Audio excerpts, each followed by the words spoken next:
এই মুহূৰ্তত লৈ আহিছোঁ ৰাতিপুৱাৰ বহুকেইটা বিশেষ খবৰ।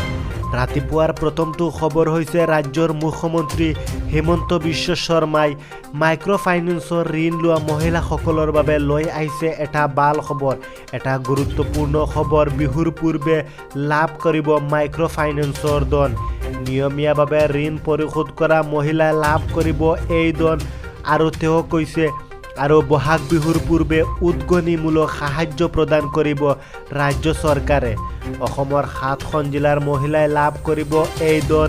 নিয়মীয়াভাৱে ঋণ পৰিশোধ কৰা মহিলালৈ উদগনিমূলক ধন প্ৰদান কৰিব ৰাজ্য চৰকাৰে। 10 লাখ হিতাধিকাৰীক ধন প্ৰদানৰ লক্ষ্য কৰি লৈছে অসম চৰকাৰে।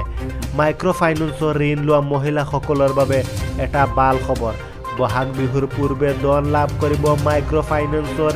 নিয়মীয়াভাৱে ঋণ পৰিশোধ কৰা মহিলাই লাভ কৰিব এই ধন।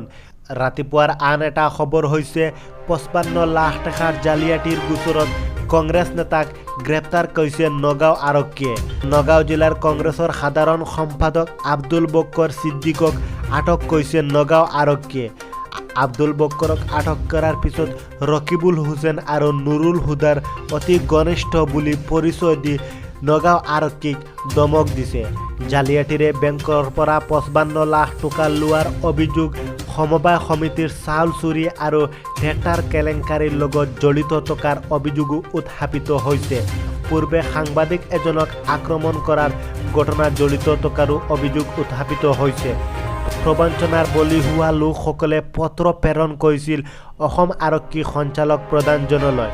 ৰাতিপুৱাৰ তৃতীয়টো খবৰ হৈছে দেশত বন্ধ হৈ যাব পাৰে সকলো চৰকাৰী বিনামূলীয়া আঁচনি। চৰকাৰী উচ্চপদস্থ বিষয়াসকলে প্ৰধানমন্ত্ৰী মোদীক দিছে পৰামৰ্শ। শ্ৰীলংকাৰ দৰে আৰ্থিক সংকটত ভাৰত পৰিব বুলি মন্তব্য দিছে। মোদীৰ সৈতে হোৱা চৰকাৰী বিষয়াৰ বৈঠকত এই প্ৰসংগ লৈ চৰ্চা চলিছে। বিনামূলীয়া আঁচনিৰ বাবে ভাৰতত হ'ব পাৰে ভয়ানক আৰ্থিক সংকট। মোদীৰ চৰকাৰী আৱাসত সকলো বিভাগৰ উচ্চপদস্থ বিষয়াৰ সৈতে হোৱা বৈঠকত এই বিষয় লৈ চৰ্চা চলিছে।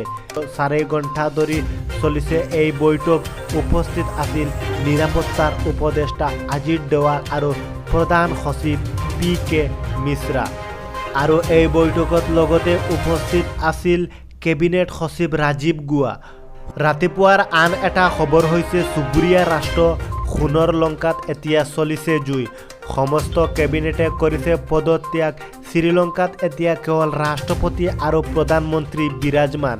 বাকী সকলো মন্ত্ৰী বিধায়কে কৰিছে পদত্যাগ। দেওবাৰে নিশা সামূহিকভাৱে পদত্যাগ কৰিছে মন্ত্ৰীমণ্ডলে। প্ৰতিটো দিনাই জংগী হৈ পৰিছে শ্ৰীলংকাত প্ৰতিবাদ।